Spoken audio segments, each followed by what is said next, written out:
Good morning. It is. Absolutely.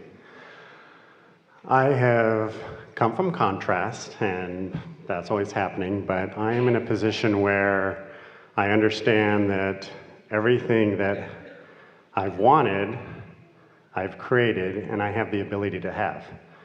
That Source is a part of me. There is no separation.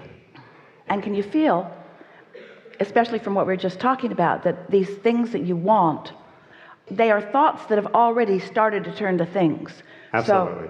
And are you beginning to feel the certainty of the progression of them? Yes. That's really what we're wanting to help you with here. Absolutely. The interesting part is, when I was younger, I wanted to save the world. And now I understand the world doesn't need saving. No one does.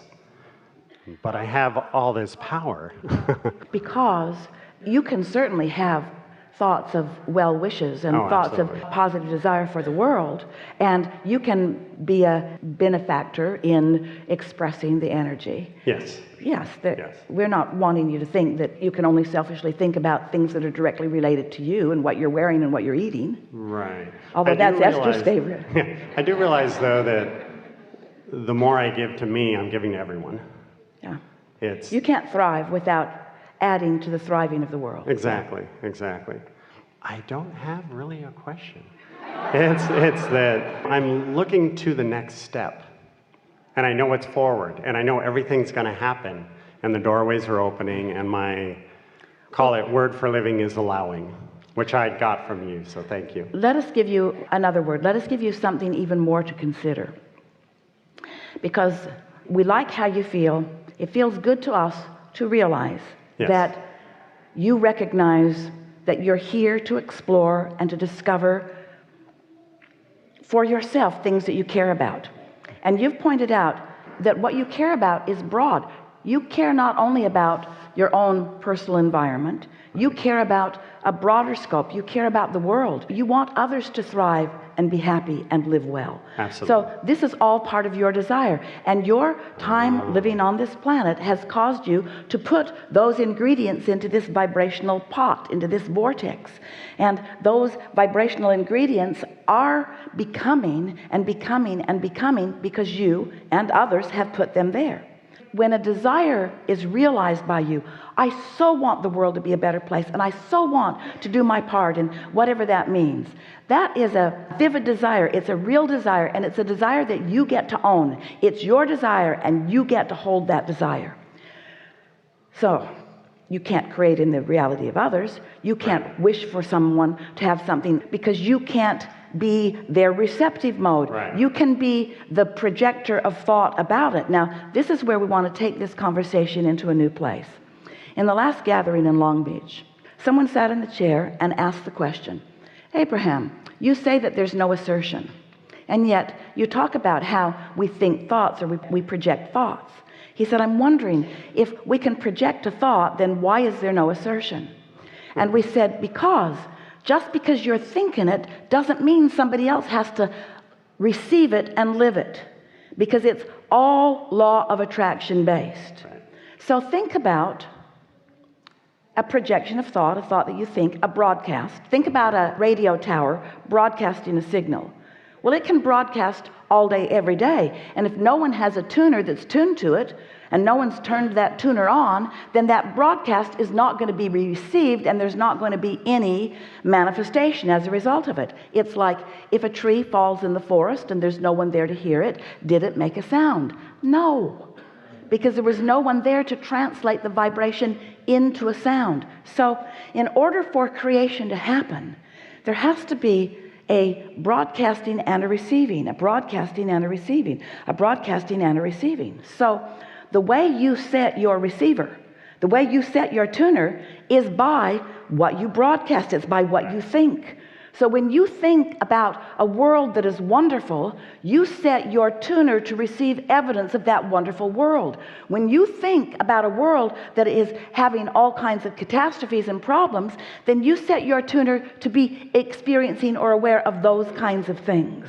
Right. And so it's so wonderful that you are each a part of this magnificent balance of broadcasters and receivers, that there is enough diversity in what you desire and in what you allow, that everyone has the potential of living happily ever after. And in fact, you are better off for every diverse opinion that exists, because through the diversity you sift and sort and find what you are projecting. And as you project it, meaning as you think about it, as you speak about it, as you talk about it, you practice a vibrational countenance that equals your point of attraction, and then life is reflected back to you in perfection to the broadcast that you are sending. So let's just rest in that deliciousness for a minute. That was so good. Jerry wanted to write a book called Turning Thoughts to Things, because he had a sense of this. Long before he met us, he was wanting to talk about how thoughts turn to things. Why do some people have this outcome of life and other people have this outcome of life? And as he began watching people and sort of making an association between what they were living and how they were sounding, he began to notice an absolute correlation between people who were feeling good about life and how their lives were turning out, and people who were complaining all the time and how their lives were turning out. He saw people who were in good positions because they'd been born into good positions, who ended up in terrible positions because they couldn't stop talking about the resentment that they had, that their parents didn't give them more of the pie. And so he became aware that there is something to the way these thoughts are turning to things. Yes. And so we want to say today that as you are caring about the way you feel, so you have managed to wake up feeling good and then not do anything to counter that, or sit in meditation and quiet your mind, which stops resistance so that your vibration raises, or take a walk on the beach, or put your feet in the sand, whatever it takes for you to find yourself in that tuned in, tapped in, turned on state of being. Once you are in that receiving mode, while you are in that receiving mode, you are the realizer of all kinds of thoughts that are turning to all kinds of wonderful things, all the way along the way to the magnificent culmination that you're reaching for on different subjects. So Esther's been watching because she's been listening to us for a long time, really long time. She's been hearing us say this statement right from the beginning of her translation for us. There are two ways to know what is in the works in terms of what you're creating. Two ways to know. One is how you feel, the other is how it's turning out. How you feel is pre-manifestation, how it turned out is post-manifestation. Pretty obvious, isn't it? So you can tell what your vibrational state of being is by how you feel and how it turns out.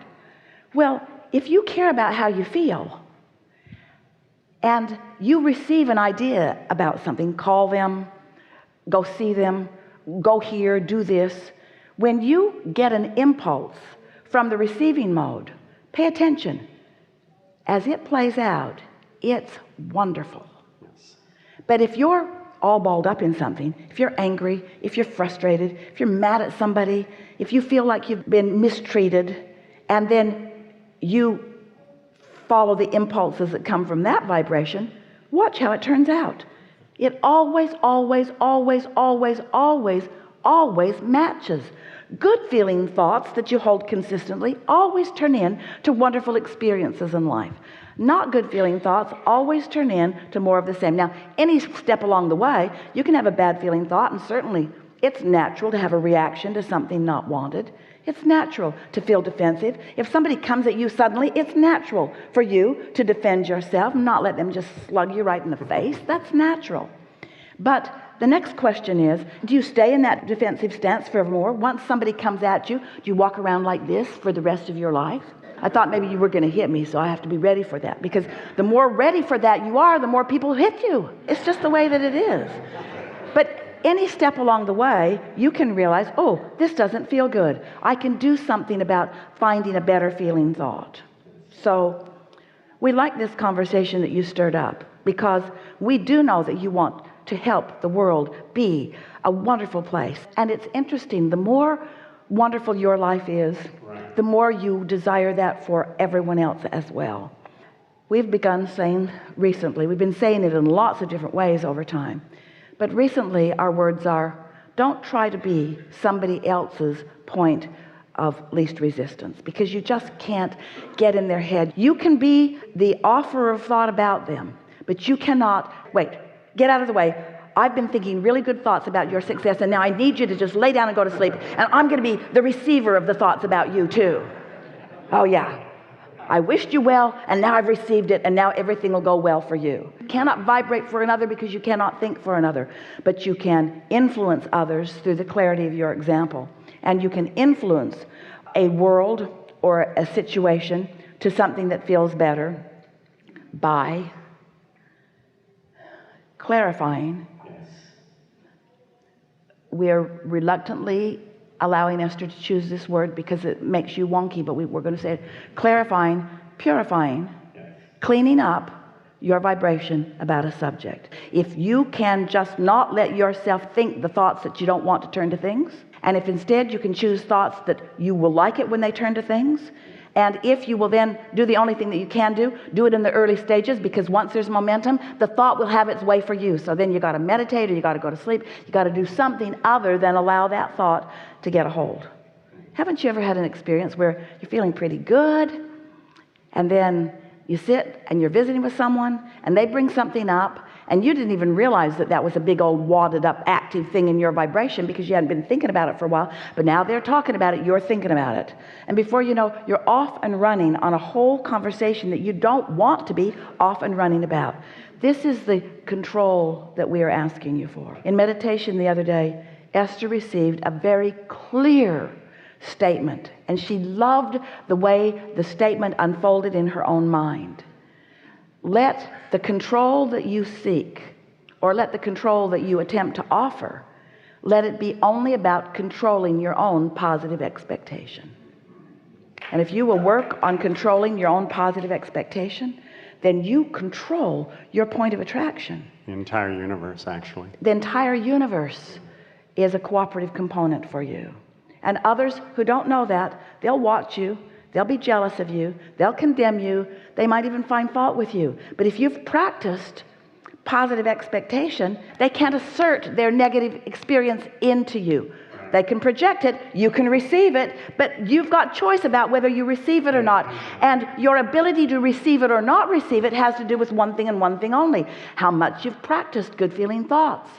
How much your vibration is frequently in that tuned in, tapped in, turned on position. Yes. Don't you love deliberate creation? Absolutely. Yeah. Yeah. It's Something the entire more? world. Did we stir something up with you?